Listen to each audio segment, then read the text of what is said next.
ಅದೇ ಗೊತ್ತಿಲ್ಲ ಇಂದೋಜ್ಜಿ. ಆದ್ರೆ ಮಾವ ಮಾತ್ರ ಆ ಒಡವೆ ಎಲ್ಲಿದೆ ಅಂತ ಹೇಳ್ಬೋದು. ಹಾಗಾದ್ರೆ ಈಗ ಅವ್ರು ಎಲ್ಲಿದ್ದಾರೆ? ಆತ್ಮರೂಪದಲ್ಲಿದ್ದಾರೆ ಅಂತಿದ್ದೀರಲ್ಲ, ಇಲ್ಲಿ ಇಲ್ಲಿ ನಮ್ಮ ಅಕ್ಕಪಕ್ಕ ಇದ್ದಾರಾ? ಏನು ಅಂದ್ರೆ ರೀ ರೀ ಏನು ಅಂದ್ರೆ ಎಲ್ಲಿದ್ದೀರಾ? ನಮ್ಮ ಮಾತು ಕೇಳಿಸ್ತಿದ್ಯಾ? ನಮ್ ಸಂಕಟ ಕಾಣಿಸ್ತಿದ್ಯಾ? ಅತ್ತೆ, ಇವಾಗಿಲ್ಲ ಅತ್ತೆ. ನೋಡಿ, ಇವರೇ ಮಾವನವ್ರ ಆತ್ಮನ ಯಾರಿಂದನೂ ಬಂದ್ಸಿಟ್ಟಿದ್ದಾರೆ.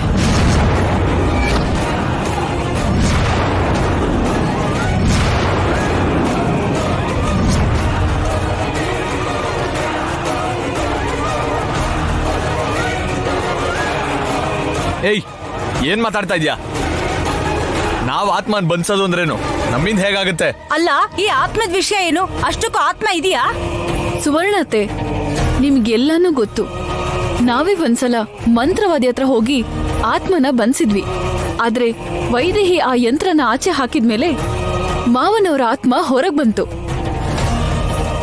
ಈ ಸಲ ನಿಮ್ ಪ್ರಾಣದ ಮೇಲಿನ ಭಯಕ್ಕೆ ನೀವು ಮತ್ತೆ ಮಂತ್ರವಾದಿ ಹತ್ರ ಹೋಗಿ ಆತ್ಮನ ಬಂದ್ಸಿದಿರಾ. ಇವರೇ ಮಾಡಿರೋದು ಇಂದೋಜ್ಜಿ.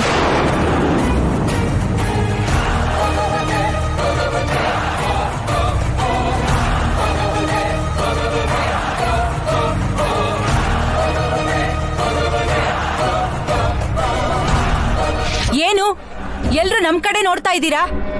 ಈ ಊರ್ಮಿಳ ನಮ್ ಮೇಲೆ ಸೇಡಿ ಇಟ್ಕೊಂಡು ಏನೇನೋ ಹೇಳ್ತಿದ್ದಾಳೆ. ನಿಜವಾಗ್ಲೂ ಭಾವನವರ ಆತ್ಮ ಇದ್ದಿದ್ರೆ ಅವರಿಗೆ ನೀವಂದ್ರೆ ಇಷ್ಟ ಅಲ್ವಾ? ನಿಮ್ಗೆ ಕಾಣಿಸ್ಲಿಲ್ಲ?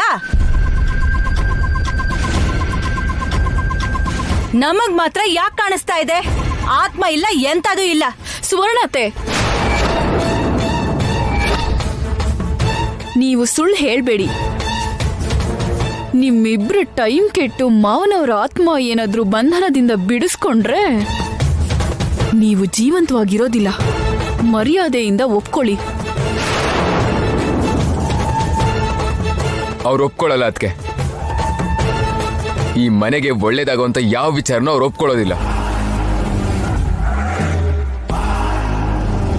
ಆದ್ರೆ ನೀವ್ ಹೇಳ್ದಾಗೆ ಅಪ್ಪನ ಆತ್ಮೆ ಇಲ್ಲೇ ಇರೋದು ನಿಜ ಆಗಿದ್ರೆ, ಆ ಆತ್ಮನ ಇವರು ನಿಜವಾಗ್ಲೂ ಬಂದ್ಸಿಟ್ಟಿರೋದೇ ಆಗಿದ್ರೆ,